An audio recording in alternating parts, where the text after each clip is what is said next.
trabajar.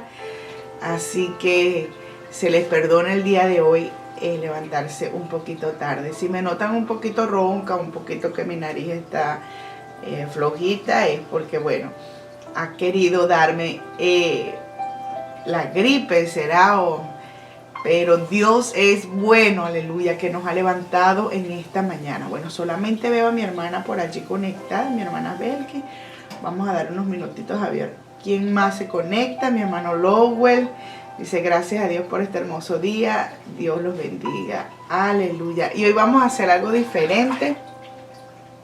Hoy vamos a estar leyendo la palabra del Señor, pero en otra versión de la Biblia. Vamos a estar leyendo la Biblia Pechita. Hay en realidad hay dos capítulos o dos versículos en los diferentes capítulos que los encontré más fácil de entender acá en la Pechita.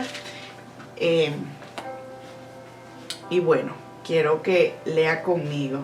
Bueno, la palabra del Señor dice que donde hayan 2 o 3 congregados en su nombre, allí está Él. Y agradezco que allí esté el hermano Lowell y está mi hermana Belkis conectado. Aquí está mi esposo conmigo y está mi persona, su servidora, con ustedes. Gracias por permitirme entrar de esta manera a sus hogares. Vamos a dar gracias en esta preciosa mañana a nuestro Dios. Amado Salvador, damos en este día, Señor, las gracias, Jesús. Gracias por tu misericordia y tu favor que día a día, Señor, tú rebosas sobre tus hijos, tú derramas, Señor, sobre tus hijos. No nos cansamos y no nos cansaremos nunca, Señor, de darte gracias, porque tú eres bueno en gran manera, Señor.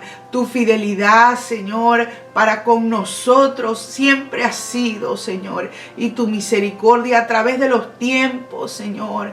Mientras más maldad ha aumentado en la tierra, tu gracia ha abundado más sobre nosotros, Señor. Y gracias porque tú no traes juicio a nuestras vidas sin antes advertirnos, sin antes avisarnos, Señor. Enséñanos, encamínanos, Señor, guíanos, ayúdanos a reconocer lo que viene de tu parte, Señor, para no hallar destrucción y muerte en nuestro caminar. Bendecimos tu nombre, Señor. Ayuda en esta mañana al enfermo, al necesitado, Señor. Protege y guarda a aquel que está de viaje, de camino o que emprende, Señor, el día de hoy otro rumbo. Padre bendito, encamínalo, Señor. Ayúdanos, Señor. Ayuda al débil, levanta al débil, Señor, en esta mañana, en el nombre poderoso de Cristo Jesús. Amén y amén. Dios te bendiga, tía Zaira. Ya se conectó mi tía por allí. Dice: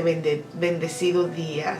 Ya somos mayoría con usted, Belkis Burton y yo. Amén. Así es, ya somos mayoría para nuestro Dios. De verdad que es hermoso contar con ustedes día a día. Así que vamos a empezar el día de hoy a terminar este hermoso libro donde el cronista aquí está animando al pueblo que había regresado del exilio a reconstruir. ¿Y por qué se dice que Esdras fue el digámoslo así, el que escribió, el autor de Crónicas? Porque tal cual termina el libro de Crónicas, lo vamos a ver hoy, asimismo el mismo título, el mismo capítulo es el inicio del libro de Esdras. Está animando al pueblo y termina con un mensaje muy esperanzador. Dice así: en el nombre de Jesús. Recordemos que estamos leyendo la versión Pechita, pero ahí usted sígame con la versión Reina Valera que usted tiene o cualquier otra versión. Dice: celebración de la Pascua por Josías. Dice: entonces Josías celebró fiesta a Yahweh, dice aquí, en Jerusalén, que es igual que Jehová. Dice: Josías celebró fiesta a Yahweh en Jerusalén, celebró la fiesta el día 14 del primer mes. Cuando aquí nos da ese inicio en la Biblia Pechita de que fue el día 14 del primer mes, está hablando del día, la fiesta de la Pascua, que eran 7 días. Eso a partir del primer mes, el día 14, se celebraba por 7 días y luego de esos 7 días venía la fiesta de los panes sin levadura. Dice: también puso a los sacerdotes en sus oficios y los designó sobre las obras de la casa de Yahweh. Recordemos que el último rey, su padre, realmente no había hecho un buen trabajo, aunque se arrepintió a último momento también, pero su abuelo, perdón, pero realmente su padre, ellos habían hecho un muy mal trabajo como reyes. Y él empezó a organizar todo, dice, y designó sobre la casa de Yahweh. Dice el versículo 3, luego dijo a los levitas que estaban con todos los hijos de Israel, conságrense a Yahweh, o sea, se santificaran. Pongan el arca santa en la casa que edificó Salomón. Y aquí esto me parece un poquito raro porque también lo dice en la otra versión, como que ellos habían movido de posición el arca, ya no estaba en la casa, había estado en otro lugar. Puede ser, o como otras versiones dicen, que también podría ser que ellos dijeron, ya, déjenla ahí, no se mueva, ahí va a estar, porque ese era el trabajo de los levitas, cargarla de un lugar a otro cuando estaban en el desierto. Dice, en la casa que edificó Salomón, dice, hijo de David, rey de Israel, dice, no tendrán allí carga sobre sus hombros, o sea, ya no tendrán este trabajo, sino que les mandó aquí, dice, sirvan pues a Yahweh su Dios y a su pueblo Israel. Ahora les toca a ustedes servir a Dios y aquí al pueblo del Señor. Dice el 4, dispongan su corazón y el corazón de sus, dice, dispongan su corazón y el corazón de sus padres según lo prescrito por David, rey de Israel, y según lo prescrito por su hijo Salomón. Disponer el corazón. Cuando tú dispones algo, tú lo pones al servicio de quién. Entonces, esto fue lo que se le dijo a los levitas. Pongan el corazón al servicio de Dios y el corazón también del pueblo. Dice, y permanezcan en el santuario de acuerdo a los grupos de sus casas paternas y de sus hermanos, los del pueblo, dice, de acuerdo al grupo de la casa paterna de los levitas. Tenía que haber un orden, y aquí nos damos cuenta que nuestro Dios es un Dios que le gusta el orden. ¿Y qué es lo que hacía el enemigo cada vez? O los reyes que reinaban y eran malos, porque de 20 reyes que vamos a ver que reinaron en Judá, el reino del sur, solamente 8 fueron llamados buenos. Entonces cada vez que estos buenos reyes venían, ellos reorganizaban, pero los otros venían y destruían y desordenaban.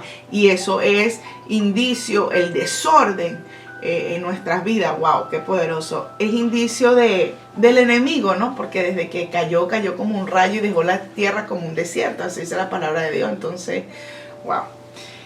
Dice el 6, dice, sacrifiquen el cordero pascual, santifíquense y preparen el corazón de sus hermanos para que ellos hagan conforme a lo que habló Yahweh a Moisés. Dios quería que ellos se limpiaran primero antes de ministrar, que mataran ese cordero pascual, que significaba la muerte de un animal inocente para dar vida a una criatura, a un ser pecaminoso, que somos nosotros los humanos. Dice, entonces Josías, dice, apartó para el pueblo, dice, ovejas, corderos y cabritos. Todos estos eran para la Pascua, para todo el que estuviera presente. Dice, su número era 3,000. También 3,000 toros. Estos fueron dice, de la posesión del rey. Y en esta versión creo que dice, o sea, que todo de los bienes del rey, la hacienda del rey, venía de parte, todo esto venía de parte del rey. Él los dio. Dice, también sus príncipes apartaron ofrenda para el pueblo, para los sacerdotes y para los levitas. Dice, Hilquías, Zacarías y Nahaíel, y lo voy a encontrar un poquito raro los nombres, porque esta es otra versión. Esta es una versión, una traducción del arameo antiguo, del arameo antiguo. Dice, oficiales de la casa de Yahweh, dice, apartaron y dieron a los sacerdotes para la Pascua 2,600 ovejas y 300 toros. Dice también Conanías, Semaías, dice su sobrino Asabías y Yadiel apartaron ofrendas para los levitas para la Pascua, 5,000 ovejas y 500 toros. Dice, cuando el servicio fue preparado, los sacerdotes se colocaron en sus puestos y los levitas en sus lugares. O sea que todo estaba ya bien preparado, ordenado específicamente. Dice, sacrificaron el cordero pascual de acuerdo al mandato de la ley. Aquí lo hicieron, aquí dice que Josías había encontrado el libro de la ley. Y mira, aquí hay un indicio, ¿no? Ellos encontraron el libro de la ley. Unos dicen que era una copia de Deuteronomio, otros creen que realmente como movieron el arca del pacto, quizás habían sacado, porque dice también, leímos, creo que fue en Primera de Crónicas, que solamente había ya lo que era las tablas, porque ya no estaba ni el maná ni estaba la vara, ¿cierto? Un capítulo, un devocional que leímos esto. Entonces se cree que quizás en este movimiento sacaron esa ley de Dios, y cuando Josías se le entregó esa ley que había sido encontrada porque había estado escondida en un lugar que no era, él quiso hacer conforme a todo el mandamiento de Dios, lo quiso hacer como dice acá. Dice, sacrificaron el cordero pascual de acuerdo al mandato del rey, dice, y los sacerdotes rociaron parte de la sangre. Dice, los levitas lo degollaron y entregaban los holocaustos según las divisiones de los padres del pueblo para que ofrecieran ante Yahweh, según está escrito en el libro de la ley de Moisés. O sea que ahí estaba escrito y ellos cumplieron conforme a eso. Así los ofrecían mañana tras mañana durante todos esos días. Dice el versículo 7, asaron al fuego los animales de la Pascua según los requerimientos. Dice, y las ofrendas consagradas la cocieron al fuego en ollas, en calderos y en sartenes, y se apresuraron a repartirlas a todo el pueblo. Recordemos que no podía quedar nada para el otro día. Era el recuerdo de eso cuando Dios les dijo al pueblo de Israel que iba a ser libre. Ellos tenían que comer toda esa noche rapidito y no podía quedar nada para el día de mañana porque ellos iban a emprender su viaje a la libertad. Dice el versículo 14, después de estas cosas ellos prepararon para sí, los levitas, y para los sacerdotes, pues los sacerdotes descendientes de Aarón eran los que ofrecían los holocaustos y la grosura hasta la noche, por lo cual los levitas, mire qué gran trabajo, y ellos ya pusieron más deberes para hacer y lo hicieron bien. Dice, por lo cual los levitas preparaban para ellos y para los sacerdotes descendientes de Aarón que ministraban. Fueron unos grandes, digámoslo así, anfitriones y servidores allí. Dice, los descendientes de Asaf estaban en sus puestos de acuerdo a las instrucciones de David, o sea, ellos habían cantores. Dice también de la compañía de Emán y de Jedutún, videntes del rey.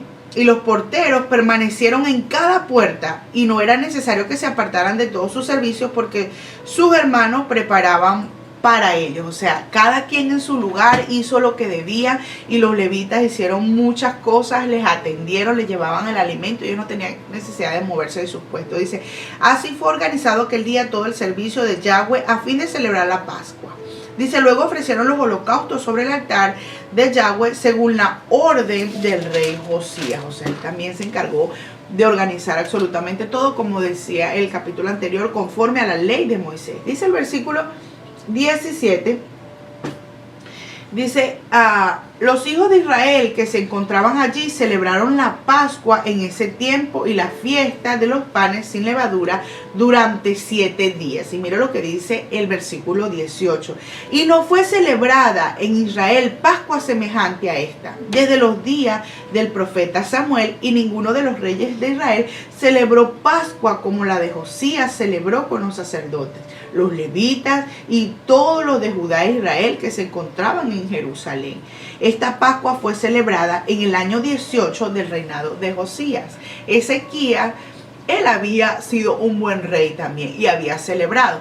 Pero dice que lo primero cambió en que Ezequías quizá lo hizo de acuerdo a él, no al mandato específicamente, y el orden. Recordemos que los sacerdotes no se habían purificado, santificado al tiempo debido, estaban un poco desanimados, más el pueblo fue los que los animó, todas esas ofrendas que trajeron y toda esa pasión y gozo con que el pueblo respondió, fue los que animó a ellos de que después se santificaran.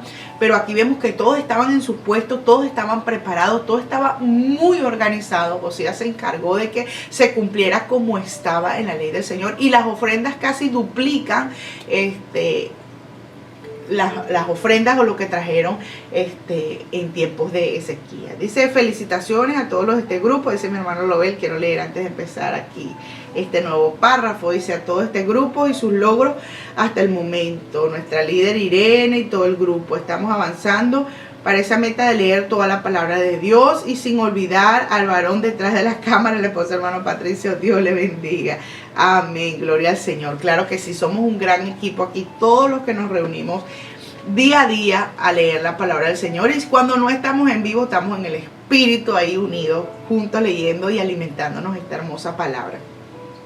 Dice el versículo 20, y yo estoy leyendo la Biblia Pechita, la versión Pechita, dice la trágica muerte de Josías, y realmente fue una trágica muerte de un hombre que fue justo ante el Señor. Y aunque Dios le prometió que iba a morir en paz porque no iba a ver la destrucción que venía, el juicio que venía sobre Judá, mas sin embargo Dios le dio paz en medio de todo esto. Dice, aunque murió en guerra. Mire lo que dice: después de todas estas cosas, cuando Josías había llevado a cabo la reparación de la casa, el faraón Necao, rey de Egipto, subió a luchar contra Mabot. Y aquí lo voy a leer esta parte porque usted me lo va a entender un poquito más. Dice, entonces el pueblo, dice, después de todas estas cosas, dice, luego de haber reparado Josías la casa de Jehová, y Necao, rey de Egipto, subió para hacer guerra en Carquimis. Carquim era la capital de Asiria.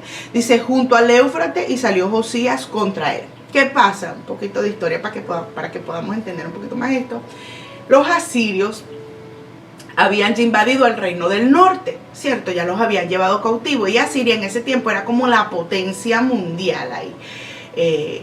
Y Egipto se iba a unir a él para pelear, y más adelante lo vamos a ver, en Megiddo, contra los babilonios, porque los babilonios estaban creciendo, se querían hacer la nueva potencia, y ellos se iban a unir para pelear contra ellos en Megiddo. Entonces es allí donde Egipto tenía que pasar por Judá, el reino del sur, para poder unirse allí a los asirios y pelear. Pero en ese pase por Judá, mire lo que pasó con Josías. Dice, Necao le envió mensajeros diciendo, junto a Carquimis, junto al Éufrates, y salió Josías contra él, a pelear contra él. Dice el versículo 21, y Necao le envió mensajeros diciendo, ¿qué tengo yo contigo, rey de Judá? Yo no vengo contra ti hoy, no vengo hoy, dice, pero sino contra la casa que me hace guerra. Dice, y Dios me ha dicho que me apresure. Imagínense.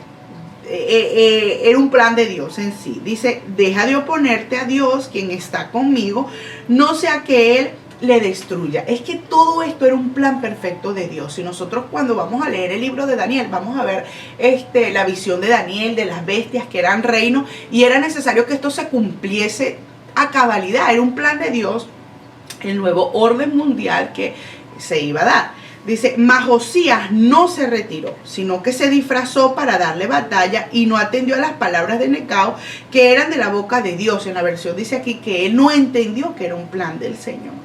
Ignoró esto. Dice, y vino a darle batalla en el campo de Megiddo.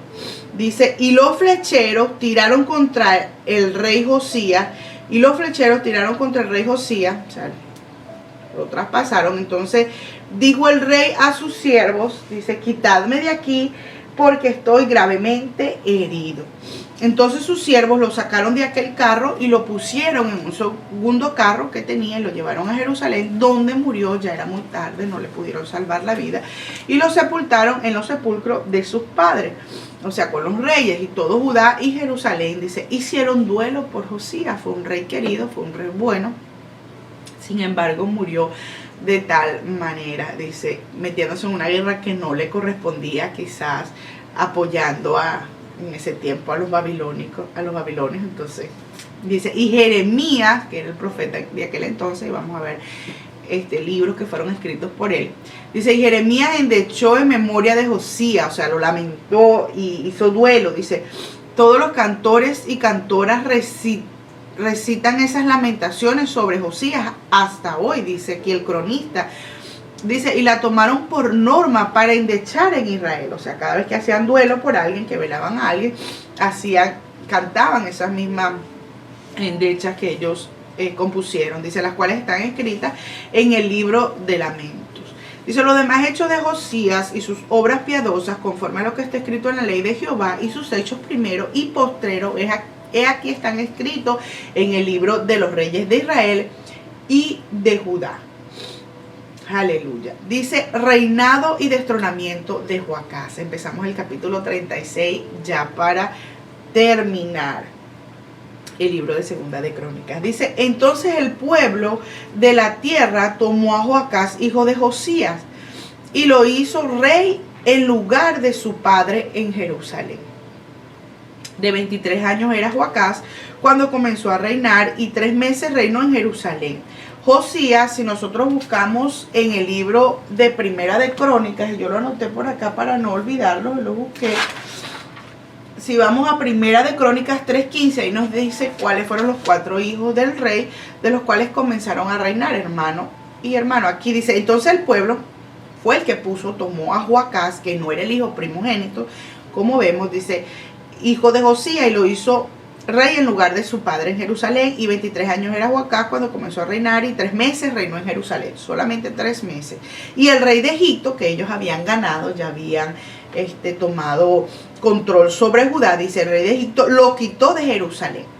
Quitó a este rey, en 3 meses lo quitó, dice, y condenó la tierra a pagar 100 talentos de plata y 1 de oro. O sea, Judá, Israel tenía que pagarle tributo a Egipto. Dice, y estableció el rey de Egipto a Eliaquín, hermano de Joacás, por rey sobre Judá y Jerusalén. Y ahora sí él agarró al hermano mayor, el primogénito, porque habían puesto al segundo, lo quitaron al segundo y pusieron al primogénito. Egipto hizo esto sobre Judá y Jerusalén, dice, y le mudó el nombre, o sea, se lo cambió en Joacín. Y a Joacás, su hermano, tomó Necao y lo llevó a Egipto, lo llevó cautivo como esclavo allí a Egipto. Aleluya. Y dice el siguiente versículo, dice reinado de Joacín. Cuando comenzó a reinar Joacín, este rey que puso Egipto, el que era realmente una marioneta de Egipto, era de 25 años y reinó 11 años en Jerusalén e hizo lo malo ante los ojos de Jehová su Dios. En estos 11 años, todavía guerra contra Babilonia, los egipcios y asirios, ahí contra Babilonia, que estaba creciendo para hacerse la gran potencia, hasta que lo logró, dice, y subió contra él Nabucodonosor, y en ese tiempo también el pueblo de Judá, de Israel se perdió, se corrompió también, el reino fue bueno. Dice, y subió contra él Nabucodonosor, dice el versículo 6, rey de Babilonia, y lo llevó a Babilonia atado con cadenas. También llevó Nabucodonosor a Babilonia de los utensilios de la casa de Jehová y lo puso en el templo en Babilonia. Dice, los demás hechos de Joacín y las abominaciones que hizo y lo que en él se halló está escrito en el libro de los reyes de Israel y de Judá, y reinó en su lugar Joaquín su hijo. Dice, Joaquín es llevado cautivo en Babilonia. Dice, de 8 años, dice esta versión, más la Biblia Pechita, dice 18 años, y otras versiones dicen 18 años, y en realidad tuvo que ser 18 años, porque lo vamos a ver que en Segunda de Reyes 24 más adelante dice que él tenía hijos. Una persona de 8 años no podía tener hijos. Dice, de 8 años era Joaquín cuando comenzó a reinar, y reinó solamente 3 meses y 10 días, y en esta versión dice 100 días completico. 3 meses son para Israel, un mes consta de 30 días, entonces 3 por 3, 9, son 90 días, más 10 días son 100 días. Dice, en Jerusalén, e hizo lo malo ante los ojos de Jehová. Como un niño de 8 años iba a reinar de manera mala en Judá si no hubiera sido por un mentor, ¿cierto? Pero aquí realmente fueron 18 años que él tenía, hizo lo malo ante los ojos de Jehová. Dice el versículo 10, a la vuelta del año, el rey Nabucodonosor envió y lo hizo llevar a Babilonia juntamente con los objetos preciosos de la casa de Jehová, y constituyó, o sea, puso a Sedequías su hermano por rey sobre Judá y Jerusalén. O sea, puso otro rey. Egipto dejó su dominio porque Babilonia tomó control de Judá, que estaba bajo el dominio de Egipto, y puso otro rey que fue su hermano, fue Sedequías, siguió el linaje, mas era también otra marioneta de Babilonia. Me llamó mucho la atención aquí que dice que varias veces, o sea, como que 2 veces Babilonia, vamos a ver que 3 veces, perdón, hizo como excursiones, en estas 3 veces iba y tomaba cautivos y llevaba cosas a Jerusalén. Dice, el reinado de Sedequías, dice, de 21 años era Sedequías cuando comenzó a reinar. Dice, y 11 años reinó en Jerusalén. E hizo lo malo ante los ojos de Jehová su Dios, y no se humilló delante del profeta Jeremías, que le hablaba de parte de Jehová. Al contrario, odiaba a Jeremías. Dice, se rebeló a sí mismo contra Nabucodonosor, el cual había jurado por Dios, y endureció su cerviz y obstinó su corazón para no volverse a Jehová, el Dios de Israel. Vemos que Nabucodonosor, él también se convirtió al Señor, mas Sedequías se rebeló contra él. Mientras que Jeremías le decía como profecía, ríndanse, ríndanse, ríndanse, mas el pueblo no quiso rendirse. Dice el versículo 14, también todos los principales sacerdotes y el pueblo aumentaron la iniquidad, se volvieron más malos, siguiendo todas las abominaciones de las naciones y contaminando la casa de Jehová, la cual él había santificado en Jerusalén.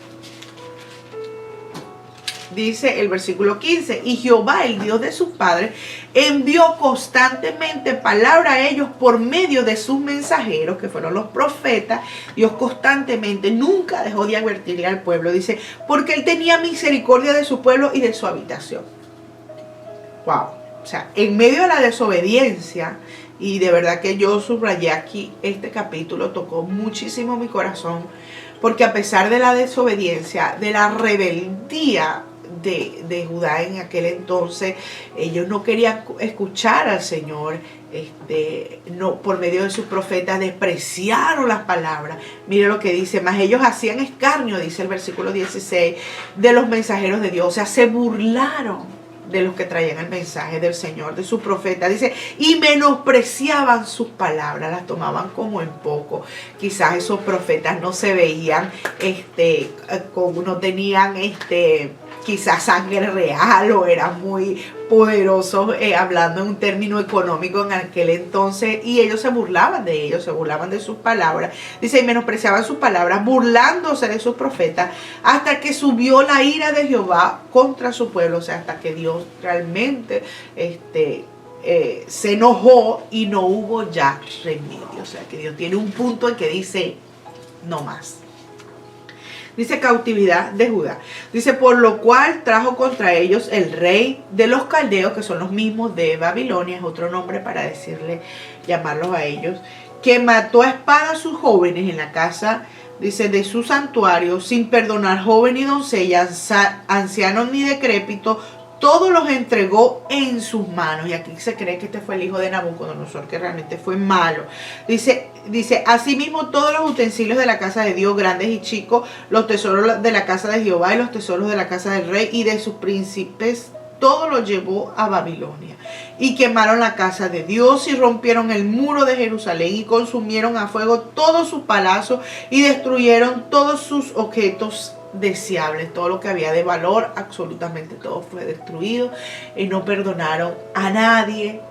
A todos muchos los mataron, no importaba si eran mujer o hombre, y los que quedaron vivos se los llevaron cautivos. Dice el 20, los que escaparon de la espada fueron llevados cautivos a Babilonia y fueron siervos de él y de sus hijos hasta que vino el reino de los persas, hasta que ya Babilonia dejó de ser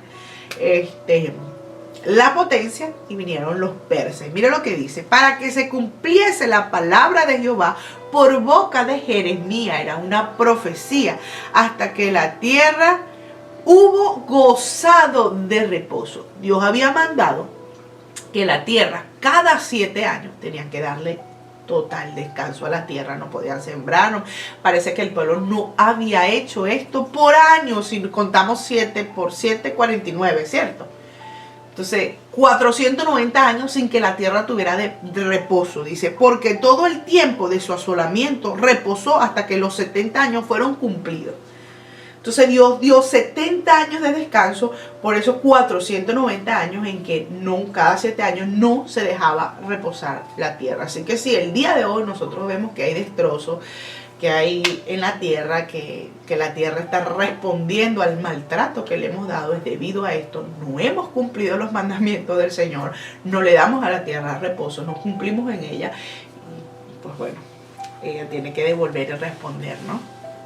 Dice, el decreto de Ciro, ya para terminar, y me gusta que termina con gran esperanza, es que nuestro Dios es un Dios que, a pesar de su ira, dio esperanza. Dice, mas el primer año de Ciro, rey de los persas, que era la nueva potencia, dice, para que se cumpliese la palabra de Jehová por boca de Jeremías, dice, Jehová despertó el espíritu de Ciro, rey de los persas, y no está espíritu con mayúscula, pero lo despertó, lo animó, rey de los persas, el cual hizo pregonar la palabra, dice, y también por escrito por todo su reino, diciendo, dice, así dice Ciro, rey de los persas, Jehová, el Dios de los cielos, me ha dado todos los reinos de la tierra, y él me ha mandado que le edifique casa a Jerusalén, que está en Judá. Quien haya entre vosotros de todo su pueblo, sea Jehová su Dios con él y suba.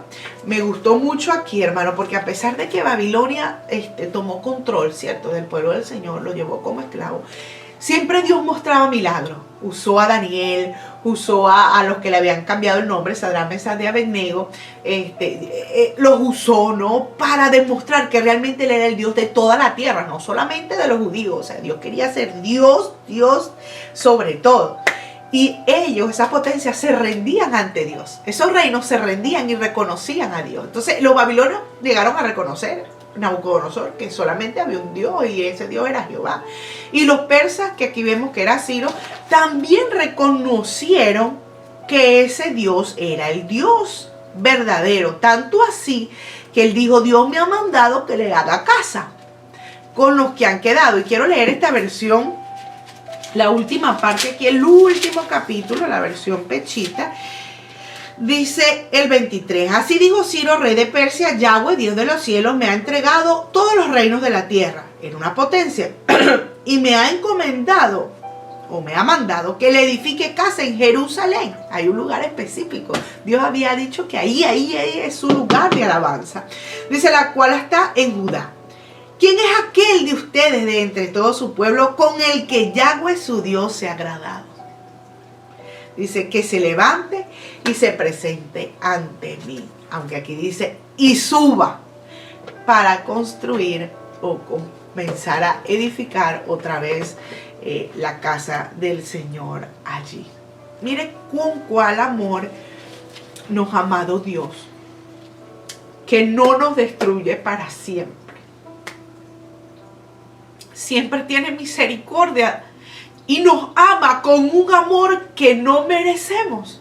El pueblo se apartó, el pueblo no escuchó, no escuchaba. Si tú a veces te has preguntado, oye, pero ¿por qué si Dios me habla vuelvo a caer en lo mismo? Hay gente que está atada, que está ligada. ¿Y por qué esto? Está en nuestra naturaleza humana el desviarnos. Pero mire qué Dios tan hermoso tenemos, que a pesar de lo que somos, de nuestra naturaleza caída, Él siempre brinda un plan, y a veces despierta, imagínense, a otros que ni siquiera, vamos a decirlo así, a un gentil, porque en realidad aquí Ciro era un gentil, uno que no tenía sangre judía. Sin embargo, Dios lo utilizó, no estaba en la promesa de Israel, pero en ese momento Dios lo utilizó allí para que él cumpliera la palabra ahí del Señor. De verdad que hermoso leer la palabra del Señor con todos ustedes, mis amados. Bienvenida mi hermana Tania, gracias por estar allí. Gracias a mi hermana Belki, que ha sido una fiel allí. Todos los días ella ha estado allí. Mi hermana Marina también. Mi hermana Marina dice, hermana Irene, dice ratona de biblioteca, dice que Dios te bendiga grandemente y te dé total sanidad. Bendiciones, amén. Dios es bueno, a pesar del malestar que tengo. Y esta mañana me desperté así, Dios mío, ¿será que escribo que no? Pero dije, no, a pesar del malestar que tengo, vamos a hacerlo. Este es un gran día, tenemos que celebrarlo. Es la culminación del libro número 14. Aleluya. Así que mis hermanos, dice mi hermana Belki Burto, dice, con esta pandemia la tierra descansó por un momento. Dice, en Italia se vio tan limpia y clarita las aguas y los animales caminaban libremente sin sentirse amenazados. La tierra descansó por un ratico, así es. Y si nos vemos cada cierto tiempo, muchos dicen que cada 100 años en la historia, el mundo así se paraliza. Algo sucede. Y es que la tierra sí obedece a Dios. Cierto, la tierra nosotros menospreciamos y decimos a los animales, los perros, pero a veces son más inteligentes la naturaleza, la tierra, que nosotros mismos. Ellos sí obedecen a Dios. Y tiene que pasar esto para que la pobrecita, Dios mío, tenga que descansar y se cumpla de una u otra manera lo que Dios ha puesto en nuestras manos y no hemos cumplido. Bueno, mis hermanos, gracias por estar allí conectados. Para ver cuánto estamos conectados, estamos 11 conectados. Quiero ver quiénes estamos. Mi hermano Julio, que está por allí, teníamos tiempo que no lo veíamos. Parece que si no escriben un comentario no veo todos los que están conectados. Pero gracias ahí, mis hermanos, gracias a todos. Si no los veo, gracias a todos los que le dan like a los videos. Gracias a esos hermanos que, aunque parezcan pocos, pero gracias por ese corazón, por compartir. Mientras usted más le dé like, más usted comparta, va a llegar a otras personas también. Nunca es tarde para empezar. Nunca es tarde para empezar a leer la palabra del Señor. Mas sí va a llegar un tiempo en que ya va a ser demasiado tarde para cargar las consecuencias si no cumplimos lo que en ella está. Así que Dios me los bendiga, mis hermanos. Estemos orando unos por los otros y los espero el día lunes para empezar a leer el libro de Esdras, el libro número 15 de la palabra del Señor. Ya vamos súper adelantados. Así que bendiciones, que tengan un lindo fin de semana. Recuerde mañana disfrutar del servicio también al Señor. Pero desde ya, nosotros desde el día de hoy, sábado, este séptimo día de la semana realmente, porque este es el día que Dios nos ha mandado también a descansar. Disfrútelo junto a su familia y bendiga al Señor en todo tiempo y que su alabanza esté de continuo en su boca. Dios me los bendiga, mis hermanos. Los espero el lunes. Chao, chao.